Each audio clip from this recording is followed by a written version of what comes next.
There's the most extreme consequences in big wave surfing. The idea that you could go out there and possibly drown and die is very relevant, and I've seen it happen. And it's tragic when it does happen, but it's also, I guess a sign that you were really out there, and living and taking those chances in life. That's the greatest feeling in the world. So, if it does happen, then it's just a part of life. And if it were to happen surfing, that's would be even better.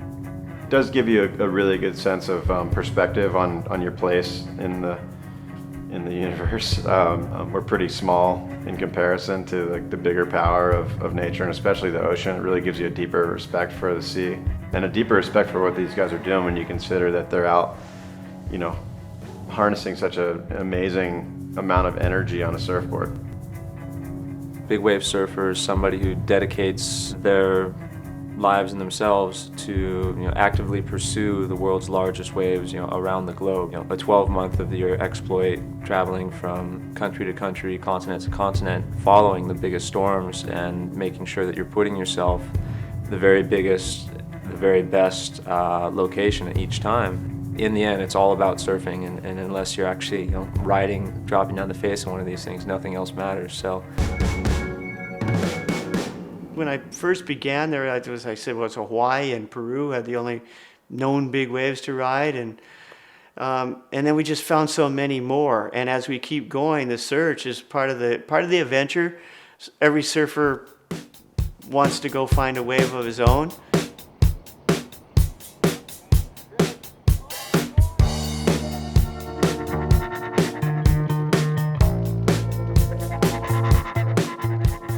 The journey and the pursuit that leads up to big wave surfing is almost equally as rewarding as the act of riding the wave itself. It can be. Anytime you go on an adventure with Greg, you're kind of getting into something pretty exciting. I spend a tremendous amount of time, probably too much, looking at all the different wave models and weather models around the world, trying to learn about the different waves that we know of, as well as try and find new potential waves that could be biggest in the world or some of the best in the world. They factor in tides, swell height, buoy weather, wind weather, water temperature, just all of the above. They know pretty much down to the last 6 to 12 hours when the biggest wave of the day is going to break, and they want to be there for that. You only get so many days of big waves in a year.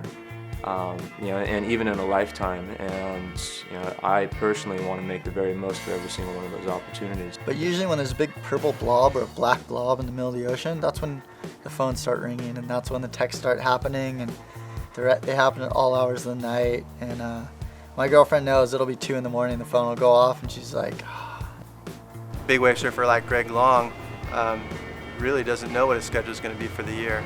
Baby showers and weddings and intimate dinners and all those things are all tentative because a swell could pop up at any given time and he's going to be jumping on a plane. You also find that big swells tend to happen around holidays and those important family times too. So I've been watching these couple of little storms the last week. I've been back in California and a little bored, to be perfectly honest. And so we're looking at the one a couple days ago, and it was looking decent, and then it kind of downgraded on the models. And I look at everything probably 5 times a day, obsessively. And yeah, there was a lot of kind of skepticism because it's such a local storm, and a lot of uncertainty with the models and as to how big it was actually going to be. And then I've always had the mentality that I'd be more bummed if I didn't come and it was good than if I came over here and got skunked. And so yeah, it looks like we're in for a treat.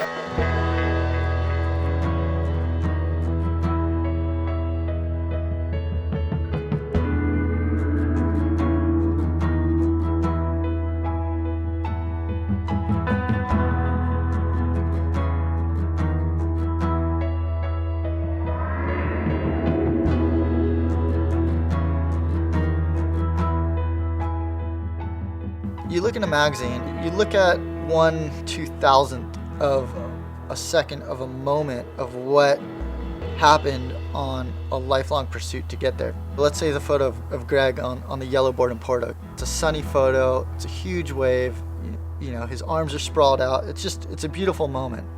What you don't see is the 5 waves behind it that if he falls are going to land on his head. And you don't see the bad night's sleep he had the night before because he was up all night thinking about it. Or, you know, the Montezuma's revenge you have to battle while you're in Mexico before you go surfing. So there's so many more elements that don't really get seen by the public. December 5th, 2007, Greg caught the biggest paddling wave of the winter.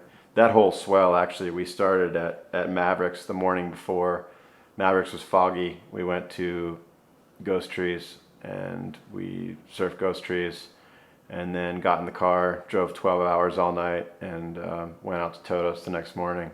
You're talking surfing at the absolute highest level in freezing water, driving 12 hours, getting to Baja at 2 in the morning, and then being on a boat at 5 in the morning and surfing all day. And we're not talking small waves, we're talking, 40-foot waves, 50-foot waves. When there's a big swell coming, by the time I'm actually there and riding it, more often than not, physically, if I paddle out to a session, I'm, operating at or feeling, I'm at 60%, energy level, and that's a good day.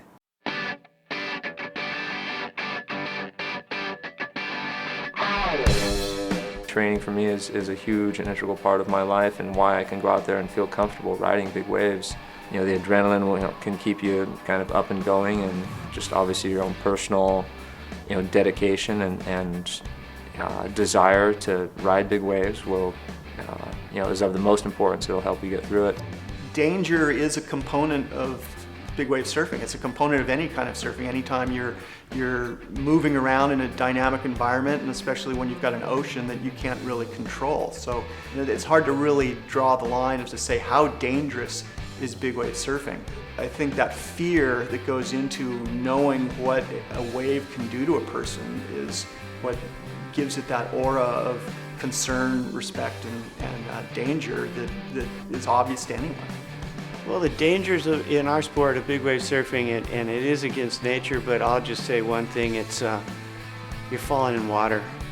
It's a lot better than concrete. So as far as impact, I feel pretty safe. As far as holding my breath, it's more about just being able to relax, because most you probably have to hold your breath a minute, and that's humanly possible, but it's just being able to relax and realize that if you panic, you won't have that minute's worth of air. So I think it's relatively safe. What's happening is we're pushing ourselves beyond limits that probably most of us aren't prepared to do, and you have to learn your limits. My father had a tremendous influence on my life growing up, especially being a lifeguard and the understanding of the ocean, especially from a safety standpoint.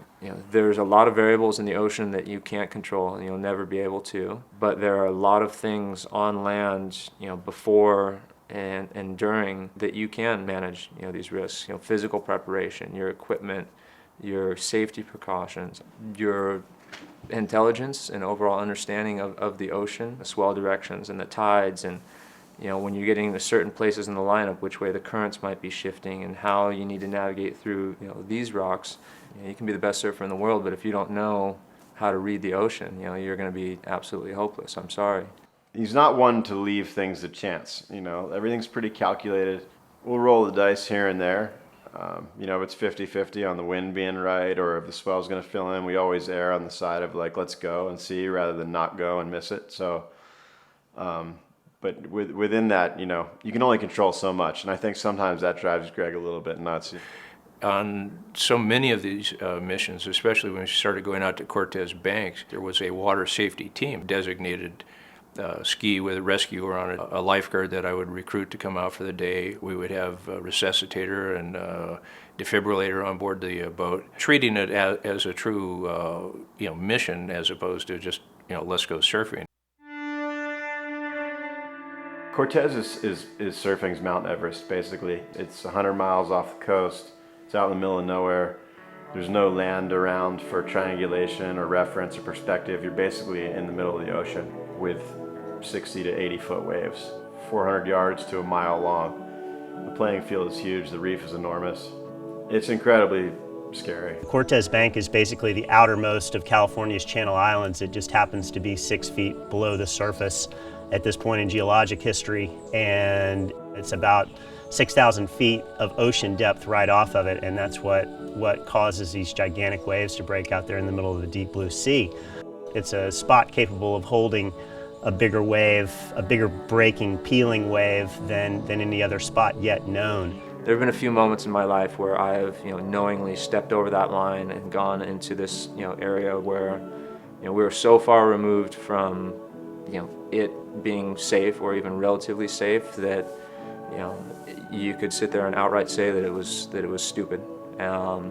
One session in particular that's, at the forefront of my mind happened at Cortes Bank. One of the biggest storms to ever hit the west coast of the United States.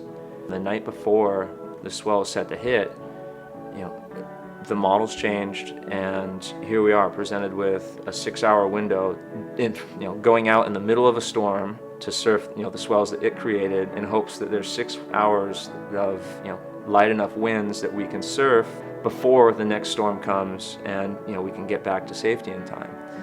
So when you put it on paper, it was this far-fetched, ridiculous, stupid idea, which is what everybody told us. I don't sanction this trip. You don't have the necessary backup. And in these kind of conditions, if the Coast Guard had to fly a helicopter out there, it's still going to be a just needle in the haystack. Once we were out there and we knew that we were going to be surfing, that's when the consequences of our actions came to the forefront of our mind. We saw waves 100 feet. Here you have the opportunity to ride the biggest waves of your life, something that you've thought about and prepared for and trained for and dreamt about doing for years, and this opportunity is before you. But if something goes wrong, it could very well be the end of this lifetime as you know it. I'd have to say I kind of tried to instill in the kids that there is no fear of dying. Every instant of life is a miracle. There's only so many opportunities that you get in a lifetime to ride big waves, and that was one that I wasn't gonna miss. We went out there and we went surfing, which remains to this day the most dangerous thing, bar none, that any group of surfers has ever done. And I think Greg would even argue maybe the stupidest thing that any group of surfers has ever done. Each one of us rode the biggest wave of our life, unquestionably. Mike Parsons at the time set a world record. I had one wave in particular that I don't know if I'll ever get the opportunity to ride a bigger one in my entire life. And I remember just seeing this thing, just going, okay, like, here it is. This is the moment. Do you actually want? Do you want to do this? And when I let go of that rope and started going down the face of this thing,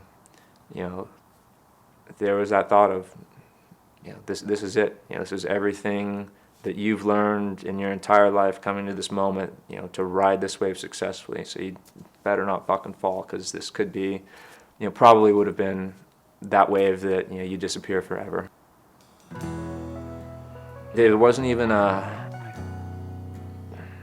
sense of like stoke or that excitement afterwards. That I was outright terrified and shaking uncontrollably and vomiting, and it was but I was crying later. That I just I think one of those where your life is you're walking that line of going one way or the next. There's risk involved with everything that he does. The fact that I know he's prepared is I guess something that gives me some comfort. But to be quite honest with you, I try not to think about what he's doing. Surfing is a metaphor for life. I mean, we're on a moving playing field, and sometimes it's high tide, sometimes it's low tide, sometimes it's glassy, sometimes it's stormy. Life's that way. So you learn to cope and go with the flow, and most of the time you're going to get through. And if something doesn't work out, then kick it into another level and deal with what's there.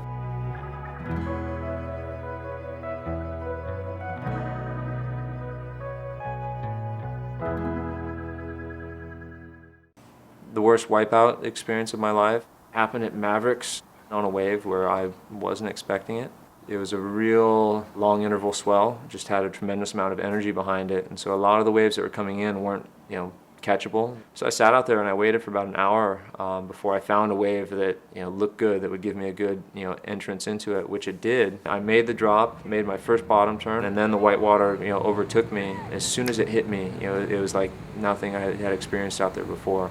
Pushed down to the bottom, bouncing along the bottom, disappear into the abyss and blow out my eardrum. You instantly lose all sense of direction. Your equilibrium's gone.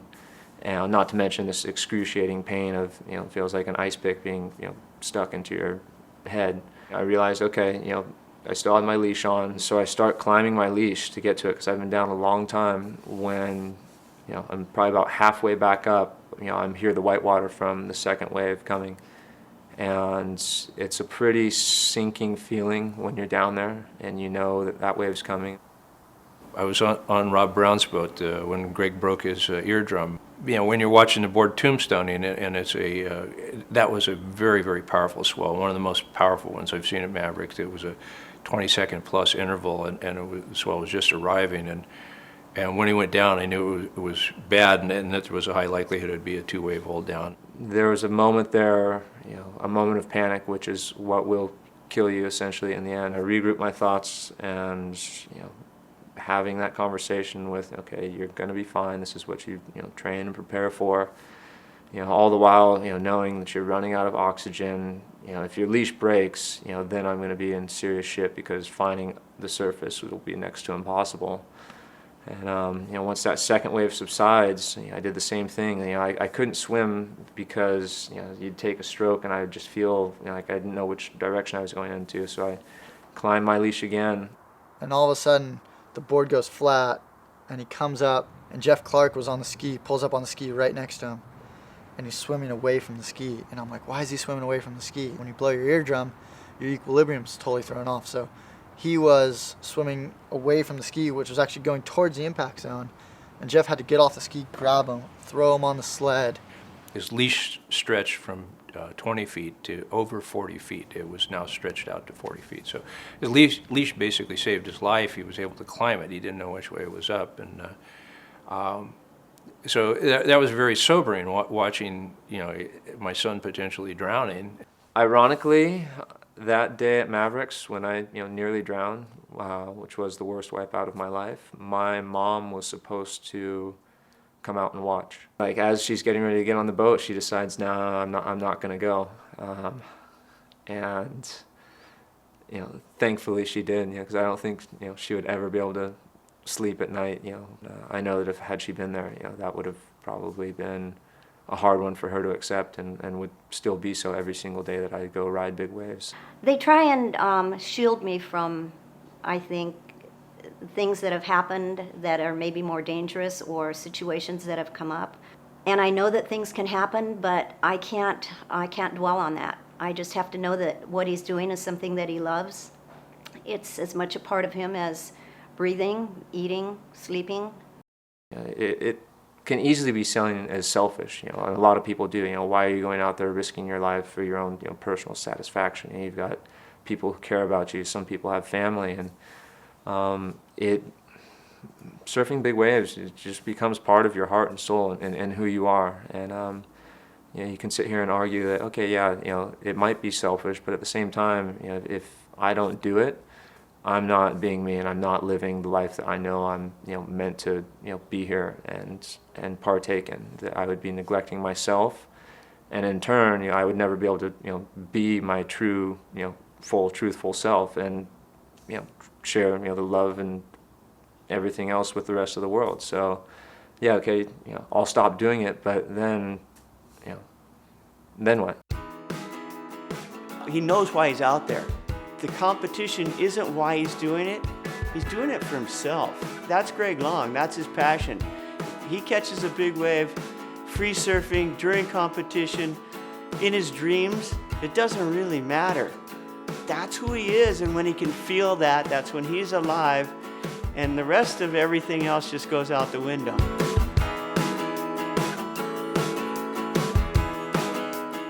There's an amazing bond and respect and camaraderie amongst those that are actively involved in this big wave surfing world. And when we're out there, we are looking after one another. The only people that could essentially help you, are those that are out there and competent, and the other surfers that you're amongst, and possibly the water safety and people in the channel, and you go through a lot again, physically, mentally, and so the friendships that are made in the big wave lineups run so deep, and we love one another with the most respect that you could. It kind of is like almost going into battle. It's kind of like everybody's got a job to do, and it's like expected that you do your job, and it's also expected that you keep quiet about your job, and kind of like there's a level of sort of cloak and dagger, if you will, that I lie to my family, I lie to my wife. Where are you going? Oh, I don't know. We're just going somewhere. Lie to our friends. Leave breadcrumb trails over here when we're going over there. It's pretty fun. And all in the spirit of exploration and trying to find good waves. Those that I know that I'm friends with, they're always out there. It is again that personal, pursuit of greatness and their own quest, to challenge themselves against the ocean.